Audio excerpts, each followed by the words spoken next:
बिस्मिल्लाहिर्रहमानिर्रहीम। रब्बि इश्रह ली सदरी वयस्सिर ली अमरी वहलुल उक़दतम मिन लिसानी यफ़क़हू क़ौली। अस्सलाम वालेकुम, मेरा नाम है ज़ीशान उस्मानी। ये वीडियो बड़ी दुखी और तल्ख़ है आज की, और मुझे पूरी उम्मीद है कि इस वीडियो को डिलीट कर दिया जाएगा। तो मेरी ये वीडियो है फ़लस्तीन से मुतालिक जितनी भी वीडियो हैं, अगर आप लोग अपने चैनल पे अपलोड करना चाहें, फेसबुक पे शेयर करना चाहें, ट्विटर पे अपलोड करना चाहें, तो मेरी तरफ से इजाज़त है। मैं आपको कॉपीराइट स्ट्राइक नहीं दूंगा, आप उसको शेयर कर सकते हैं। फ़लस्तीन के ऊपर रोना छोड़ दीजिए, कोई ज़रूरत नहीं है रोने की। फ़लस्तीन के ऊपर मातम करने की भी कोई ज़रूरत नहीं है। अगर रोना है तो अपने आप पर रोइए, मातम करना है तो अपने आप के ऊपर कीजिए, क्योंकि भैया आपके रोने से ना किसी के ऊपर कोई फ़र्क पड़ना नहीं है। दुनिया में रोते ही चले आ रहे हैं ना 75 साल से, तो अगले 75 साल तक और रोते रहिए, कोई फ़र्क नहीं पड़ेगा। कि दुनिया बार बार मुसलमानों को मार रही है। पहले 100-150 साल में मारती थी, अब हर 20-25 साल में मारना शुरू कर दिया। अब तो हर 5 साल में कहीं ना कहीं मुसलमान पिट रहा है। और हम सिवाय रोने के और सिवाय बद्दुआएं देने के और सिवाय दुआएं मांगने के और कुछ नहीं कर पा रहे, और कुछ नहीं करते, और कुछ नहीं कर सकते। बोस्निया की वार हुई, हज़ारों लाखों लोग उजड़ गए, मारे गए 1992 के अंदर। फिर 2017 के अंदर बर्मा ने रोहिंग्या के अंदर लोगों को मार दिया, 24,000 लोगों को कत्ल कर दिया। मेरे घर में यहाँ पे जो हैंडी मैन है अमेरिका के अंदर, उसके बाप को उसके सामने ज़िबा कर दिया था। वो 10 साल का बच्चा था,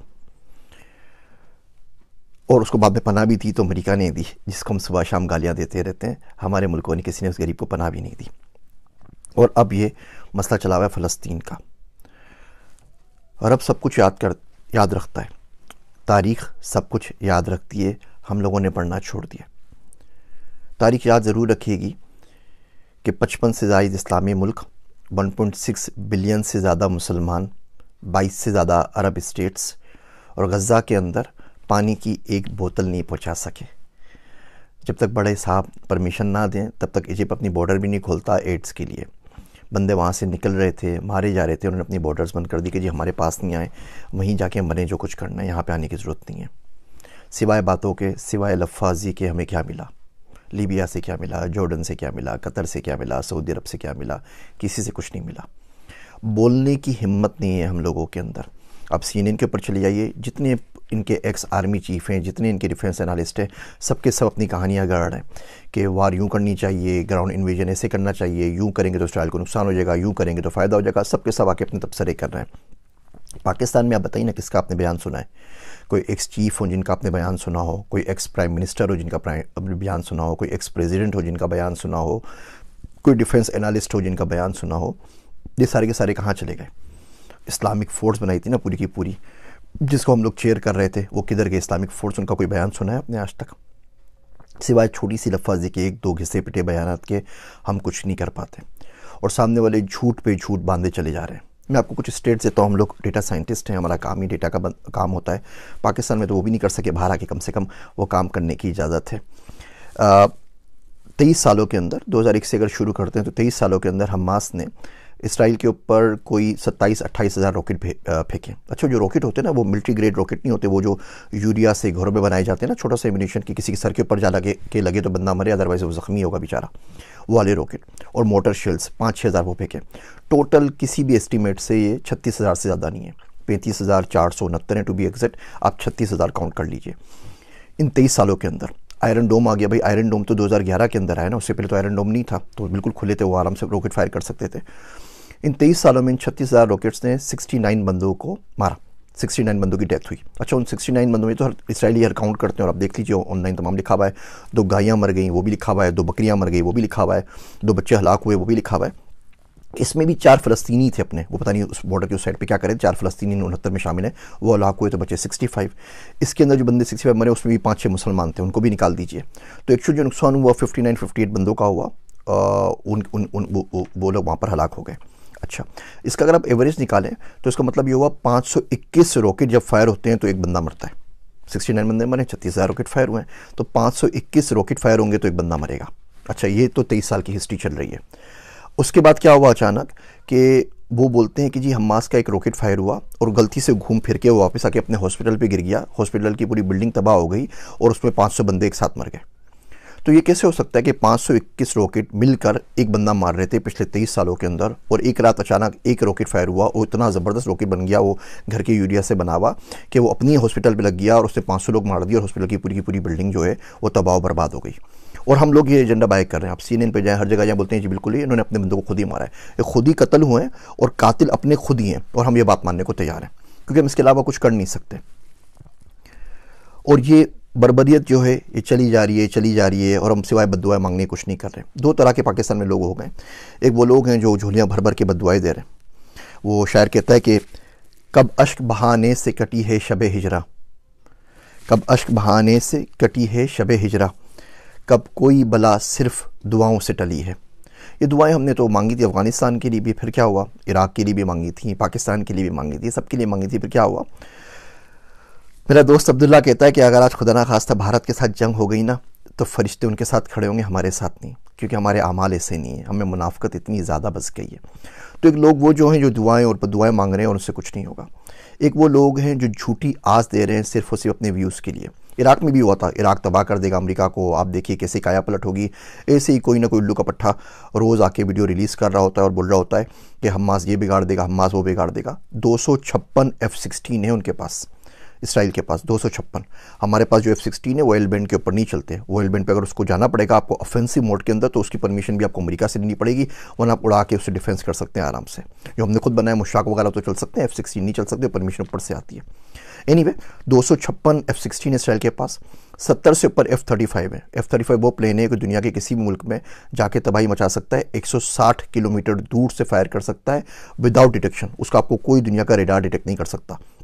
वो आए थे ना जब उसामा को मारने के लिए, तो कौन से रेडार ने आपको डिटेक्ट किया था। तो ये असल सूरत हाल है। वो बिल्कुल नेस्तो नाबूद करके चले जाएगा, दुनिया उसके साथ खड़ी हुई है और आप सिवाय अपनी लाशें दफनाने के कुछ नहीं कर सकते। और ये बद्दुआओं से काम नहीं चलता। अब करें तो करें क्या, ठीक है। देखिए पहली बात तो उस मुल्क में रहना क्यों है जो इतने कमज़ोर है।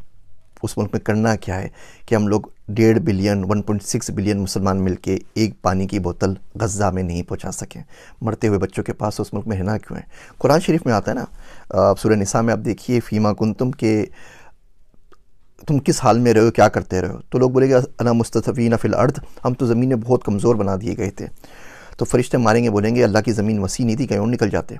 तो अगर आप मुल्कों में कमज़ोर हो गए जहाँ पे आपको बात करने की परमिशन नहीं है, जहाँ बोल नहीं सकते, तो किसी और मुल्क में चले जाइए, बात तो कर सके ना। अब यहाँ राशिदा तालिब है, मिशिगन की जो कांग्रेस वूमेन है, वो एक बंदी ने अन्नी मचाई हुई ना, पूरे मुल्क के ऊपर भारी पड़ गई है, बोल बोल के पूरा मीडिया पागल हो गया, वो कुछ नहीं कर सकते क्योंकि वो अमेरिका में बैठी हुई है। यही राशिदा तालिब अगर पाकिस्तान में होती ना, तो आफिया सिद्दीकी की तरह आपके अपने बंदे उसको भर के गाड़ी में लोड करके भेज देते कि भाई इसको भी ले जाए, और बाद में फिर मातम करते रहते कि हमारी बच्ची ले गए, हमारी बच्ची ले गए, हमारी बेटी ले गए, हमारी बहू ले गए, हमारी पाकिस्तान की दुख्तर ले गए, सारी बकवास कर रहे हो तो खुद दे देते हैं। लाल मस्जिद का वाक़या हुआ था ना, तो हम में से कितने बाहर निकले थे। वो तो अपनी घर के अंदर मस्जिद है ना, इस्लामाबाद के अंदर, वहाँ भी गोलियों की बरसात हो गई थी। और ऐसे वाक़यात होते रहते हैं, कभी कोई वाक़या होता है, कभी कोई वाक़या होता है, कभी कोई वाक़या होता है, सारे वाक़यात हमारे पास होते रहते हैं और उसकी सुनगन कुछ नहीं होती। तो इस मुल्क से बाहर निकलें। मर्द का हथियार पैसा है, मर्द का जो जेवर होता है वो हथियार होता है, और आज का जो हथियार है वो पैसा है, पैसे से बड़ा नहीं है। तो किसी ऐसे मुल्क में चलिए या कुछ पैसा कमा सकें ना, ताकि किसी की गरीब की डोनेशन कर सकें, किसी की मदद कर सकें, कुछ ना कुछ तो उसके लिए कर सकें। आपके पास पाकिस्तान में फ़लस्तीन के एम्बेसडर मौजूद हैं, जिस मुल्क में वहाँ पे रहते होते हैं, उनसे आगे पूछ लीजिए हाउ वी कैन हेल्प। कोई फ़लस्तीन का बंदा होगा, कोई रेस्टोरेंट होगा, आप पूछ लीजिए मैं भेजना तो मैं किस तरह एड कर सकता हूँ। पढ़ना शुरू करें, देखना शुरू करें, सुनना शुरू करें, क्योंकि ये जो लोग आज चुप सादे बैठे हुए हैं, कल यही आपके पास आएंगे, मैं क्या लफ्ज़ यूज़ करूँ इन लोगों के लिए, और आके आपसे वोट की भीख मांगेंगे इस्लाम के नाम के ऊपर। कौन सा इस्लाम है भैया और कहाँ का इस्लाम है। पैसा एक दीन बचा है, IMF खुदा है दुनिया का, हम उसको फॉलो कर रहे होते हैं। ये मुनाफिकत की बातें बिल्कुल भी नहीं करनी चाहिए। मुल्क से बाहर आइए, पढ़िए, पढ़ने से रिस्क कमाइए, पैसा हासिल कीजिए, रिसोर्सेज हासिल कीजिए। ये राशिद तालिब एक है ना, अगर ये 100 होती ना अमेरिका के अंदर, तो आज ये सूरत हाल नहीं होती। हम अपने बच्चों को क्यों नहीं भेजते हुकूमतों के अंदर, हम अपने बच्चों को इलेक्शन क्यों नहीं लड़ाते उन पावरफुल मुल्कों के अंदर जिनकी कहने से कुछ हो जाता है। हम अपने बच्चों को वो तमाम चीज़ें, नई चीज़ें, टेक्नोलॉजी क्यों नहीं सिखाते।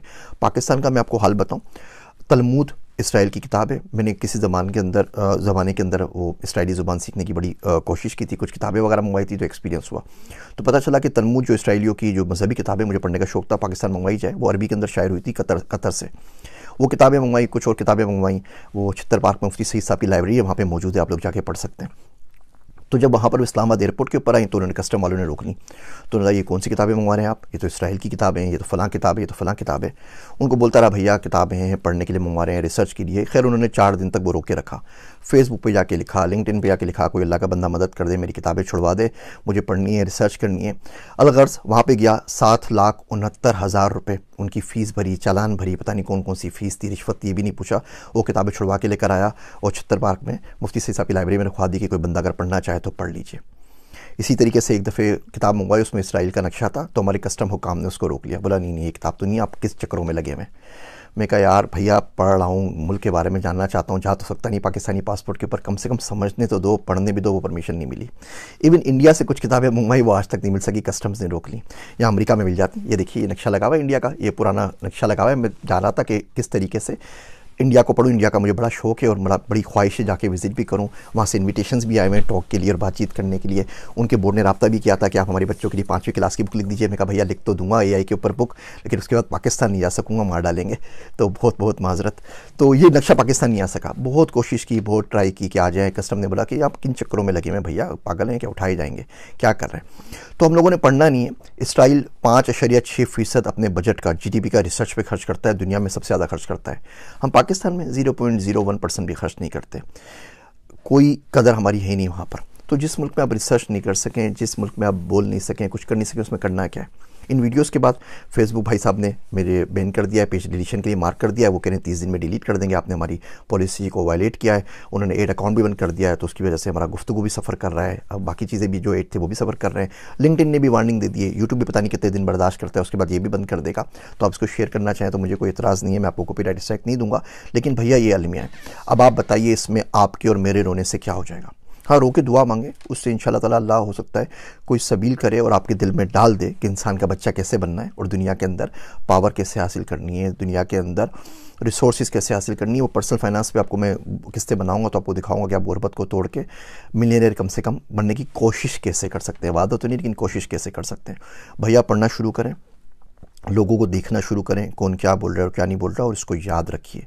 ये जितने भी आपके पास आ रही ना वीडियोस फ़लस्तीन की, व्हाट्सएप पे आती हैं, फेसबुक पे आती हैं, लिंक पे, इसको ज़्यादा से ज़्यादा शेयर करें ताकि आपकी मेमोरी में कुछ अरसे तक तो बाकी रहे ना कि हम लोगों के साथ क्या और कब हुआ था। और ये बात याद रखिएगा कि 55 इस्लामिक मुल्क, 1.6 बिलियन मुसलमान गज़ा के अंदर मरते हुए बच्चों के लिए पानी की एक बोतल नहीं भेज सके। मेरे वास्ते दुआ कीजिएगा। मैं हूँ आप सबका ज़ीशान उस्मानी।